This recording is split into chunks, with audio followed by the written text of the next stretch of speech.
नमस्कार मित्रांनो, आज मी तुम्हाला दाखवत आहे की हे जे रान आहे या रानामध्ये एका दिवशी पेरलेली हळद आहे आणि एकाच याची.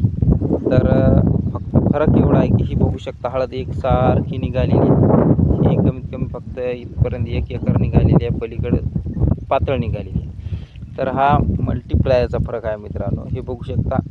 कारण बीज प्रक्रिया करणं त्या टायमाला होत नाही, सगळ्याला माहीत आहे, काही गडबड असते. तर फक्त एवढा प्रयोग आपण मल्टीप्लायरचा केला होता. बघू शकता तुम्हाला ही हळद दिसत असेल, ही मल्टीप्लायरनं बीज प्रक्रिया केलेली बघू शकता. आणि याच रानातली हळद तुम्हाला तिकडं दाखवत आहे लाईव्ह, कोणताही कट न करता. तर ही मल्टीप्लायरनं केलेली हळद बघू शकता, बीज प्रक्रिया केलेली.